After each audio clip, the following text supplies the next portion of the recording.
votre écoute. Merci Bernard Chat.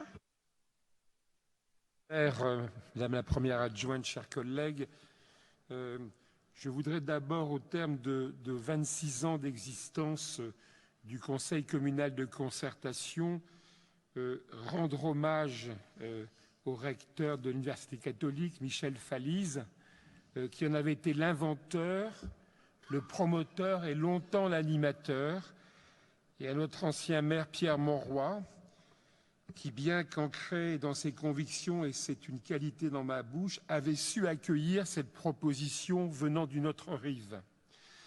Je voudrais aussi saluer toutes celles et tous ceux qui, effectivement, sur le long terme, se sont investis et s'investissent dans ce Conseil communal de concertation.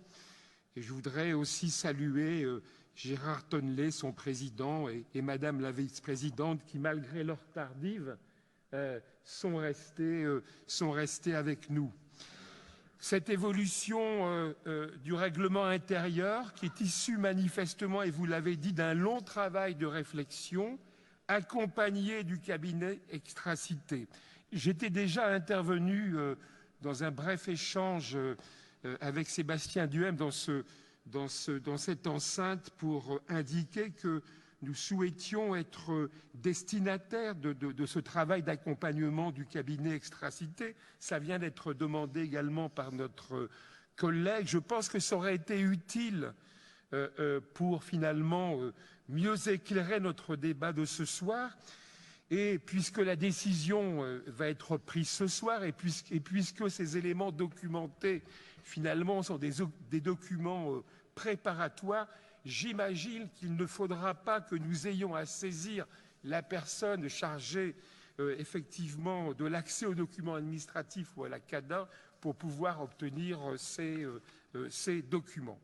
Vous qualifiez le Conseil communal de concertation renommé, que nous allons renommer, puisque nous allons voter cette délibération, Conseil de concertation de l'île, de lieu global, permanent, structuré, s'inscrivant dans une temporalité du temps long, dans une approche sensible, évaluative et prospective. Eh bien, nous sommes ravis à faire respirer l'île, et je le dis en particulier aux membres du MODEM, qui insistons régulièrement sur la question de l'évaluation et sur la question du temps long. C'est bien au cœur du travail du CCC, et je trouve que cette formulation qui est dans la délibération est particulièrement juste, et que chaque mot global, permanent, structuré, le temps long, l'évaluation, la prospective sont des éléments tout à fait importants. Petite remarque sémantique qui m'a un peu troublé. Vous dites dans la délibération que le socle organisationnel reste basé, et c'est la réalité quand on regarde la composition, sur une représentation associative et institutionnelle. Mais dans la définition des collèges, dans les mots de cette définition des deux premiers des collèges, il n'y a que le mot institution qui est gardé, celui d'associatif dans l'appellation des deux premiers collèges disparaît.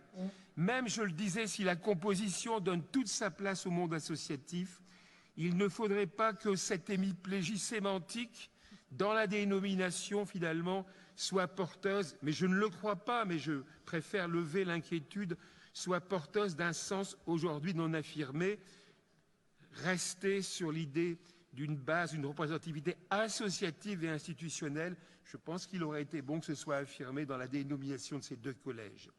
Par ailleurs, vous justifiez le changement de titre de Conseil communal de concertation à Conseil communal lillois pour une meilleure identification. Cet argument n'est pas dénué de fondement. Effectivement, la géographie, le caractère lillois a son importance. Mais je pense que le mot de communal, le mot de commun, est un mot qu'il faut garder, qu'il ne faut pas rejeter. Alors, attention aussi à ce que la disparition du mot communal ne signifie pas un affaiblissement de la place du CCC dans la chaîne préparatoire aux décisions du maire et du conseil municipal, et ça renvoie entre autres à la question du suivi et à la question des moyens qui vient d'être évoquée. Je pense que pour cette meilleure identification, il aurait suffi d'ajouter Lillois à CCC et de le dénommer CCCL. Autre interrogation, ou autre peut-être proposition, sur le collège dans lequel seront représentés des membres des conseils de quartier. 5 pour l'homme et 5 pour LM, c'est parfait. Il ne s'agit surtout pas de diminuer cette représentation. Mais 10 pour Lille, et 5 pour l'homme et 5 pour LM, revient de fait à minorer le poids des conseils de quartier de Lille dans cette répartition. Voilà, je voulais aussi souligner ce dernier point et peut-être vous demander de réfléchir aussi à terme sur cette question pour que finalement, que l'on soit conseil de quartier à l'homme, même si la terminologie est différente, ou à LM, finalement, ait la même importance que l'on soit à Lille ou que l'on soit dans ces deux conseils de quartier. Nous voterons bien entendu cette délibération et à nouveau, nous voulons remercier ceux et celles qui s'y investissent. Merci.